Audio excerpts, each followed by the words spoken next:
Welcome to the Humpback Whale National Marine Sanctuary. Today we're going to talk about some activities that you as teachers or parents can do with your kids to help them understand a little bit more about the humpback whales. These are all activities that you will have your equipment right there at home and can be able to use it. So it's kind of going through fun facts of the whales. So here's our humpback whale. Let's remember that it's about 45 feet long. An adult is about 45 feet long. It weighs about 45 tons. It's a magnificent animal. Research is a little tough because they can't put it into any kind of an aquarium or a pen to be able to study it. So everything they have learned while it's out in the open ocean. So let's talk about size first. So 45 feet. Kids, how big is 45 feet? So one way to figure this out, it's kind of interesting to see how big things are in your house, is to take a rope. And I've taken this rope and I have measured off every foot on the rope so that I know how much 45 feet is. Start in one corner of your house or one corner of your bedroom, measure it out. How big is your room? Would a humpback whale fit into that room? Another fact here is that a baby humpback whale is about 15 feet long when it is born, and that's probably closer to the size of your bedroom, depending how big your bedroom is.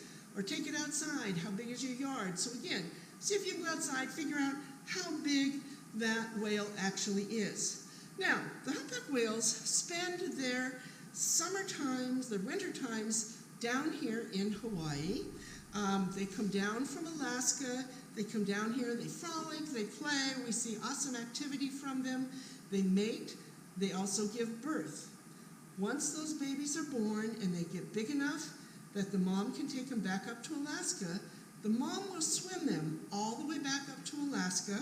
Usually she goes with maybe a couple other mothers and babies, kind of as a support group against predators as they go back up. They go back up to Alaska, and the mom will keep nursing the baby, but she also teaches that baby how to feed.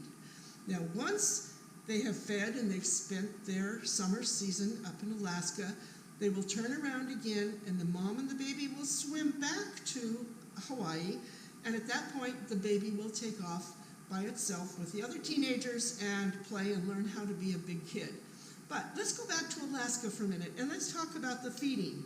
The whale's an interesting animal. It actually has a very huge mouth.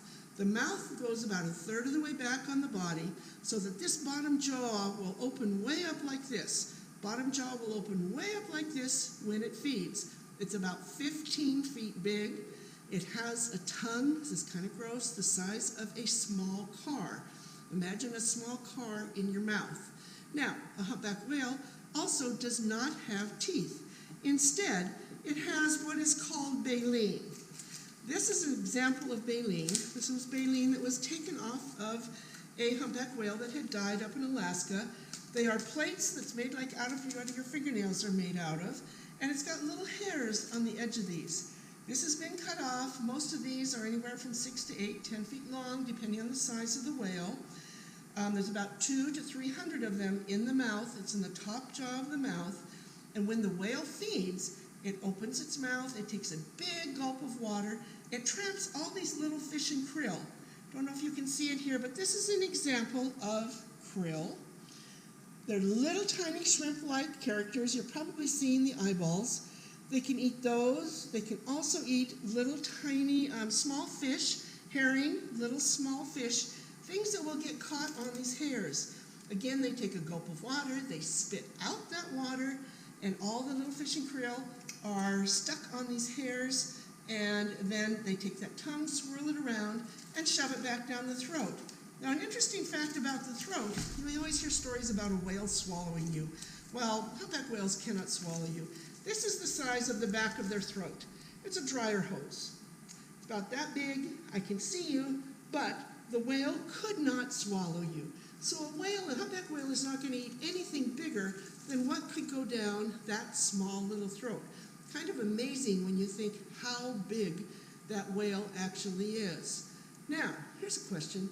How do they get enough food in them so that they can survive? When they're up in Alaska, they estimate that they eat about a ton to a ton and a half a day of these small little krill that we talked about. Now, they use that baleen in a unique way, and this is a demonstration you can try at home here. I have a bowl of just water. I am going to pour into my bowl some parsley here in a minute. The parsley is going to represent the krill, or the little fish. I have 2 chopsticks that are going to represent the whale, partly, and also a dolphin and the dolphin teeth. And I have a comb, just a regular hair comb, that we're going to use that demonstrates how the baleen works. Now, I'm going to add some food to my pond of water here. And then, as the whales feed, it's called bubble net feeding, they swim around and around and around in a circle. And as they're swimming around and around and around and around in a circle, you'll see that the food starts to congregate in the middle. It all collects together. So as they're doing this, there's usually a group of them swimming together. I wonder if they get dizzy. Big circle. But they go around and around. They're trapping that food, and then they're going to catch it. Now, if you were a dolphin, you would go in with your mouth, and you'd catch maybe 1 or 2 little fish. These represent the dolphin's fish, their teeth, and they would capture 1 or 2 little fish. But take a look at how this baleen works. Let's get our swirl going again here.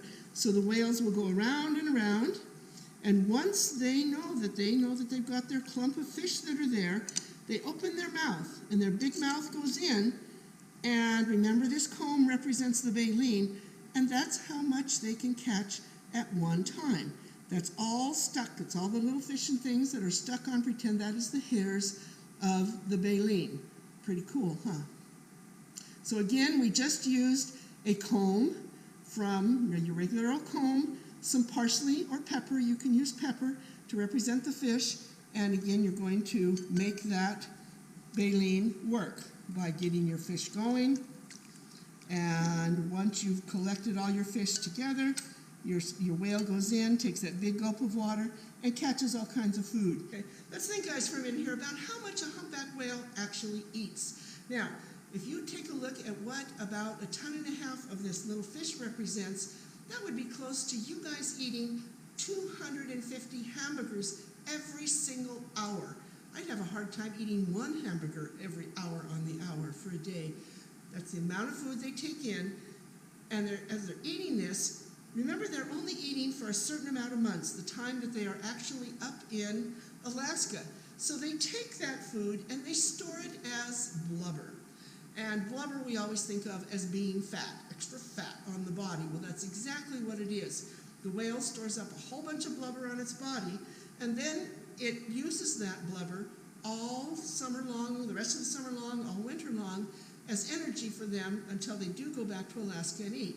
Now, got a thing here to take a look, a little activity, to take a look at what blubber actually is. I have a tank of water here. I've been taking its temperature. This is ice water. My ice water is down to about 37 degrees right now, okay? So, we're going to find a way to take a look at the blubber. I have made what I call my Blubber Glove. And what it is 2 baggies. Let me show you from the beginning here. I take a baggie. I fill the first baggie with, this is a chunk of Crisco. I stuff the Crisco down in the bag. Then I take the second baggie and put it in on top of that blubber or that Crisco, and I tape those 2 things together, the tops. And what I come out with is the Blubber Glove, where the inside layer is clean because it's that second baggie, where all of my blubber or my Crisco is down below. Now, you put your hand in there, you work that blubber around your hand, just like if you were that real whale body, and then try sticking your hands in the water. I put my Blubber Glove in, I put my hand that is just plain hand, no protection. My water right now is about 38 degrees. That is cold. And how long can I stand to stay in there? Interesting, my fingers are getting really cold really fast. I wonder if they're turning blue yet. But my hand that's in the blubber, I don't even feel the temperature of the water. My blubber is working. So that blubber does 2 things for that animal. It protects it from the cold, and it also supplies, that's the food that it is stored for the rest of the year. Fun experiment to do. You might time it, see who can stand the cold water the longest. How cold can you make your water before you start this? So, I'm cold. I'm going to go on to the next one here. That's blubber. Now there's one more thing that we can do that we'll talk about whales. Let's go back down here to this end. And that is to talk about how a scientist recognizes a whale. And they do that by taking pictures of their tail flukes. Every whale tail has a different pattern on it. It's like your fingertips. So when a scientist takes a picture of that whale tail, they'll take it back into the office, they'll compare it with all the other pictures they have to see if there's a match, or is this a new whale that has now come down here to Hawaii or wherever they're looking for it. So an activity that you guys can do is to make a board like I have over here, and I want you to take a look at this board. There are 16 different images of whale tails. Now, as a scientist, you would have to match those. Can you match any of those pictures? A couple of them are very easy. Other ones, there's just a slight difference on them that you would try to see which ones might match. One that matches, that is an easy one here, would be number 11 and number 3. Are the same exact pattern. So they have to look very, very closely at this. It's also very tough for the scientists to do because every picture is going to have a little different angle and get a little different image of it. Now what you can do with the kids is to have the kids all make their own patterns. Make them easy, make them hard, put them all up on the blackboard, mix them up, and see if the class can match them. Can you find those matching pairs? It's a great matching game. So this is your lesson for today, guys. Take some time, see if you can do some of these activities yourself, learn more about these awesome animals. Please join us next week for another lesson. Thank you.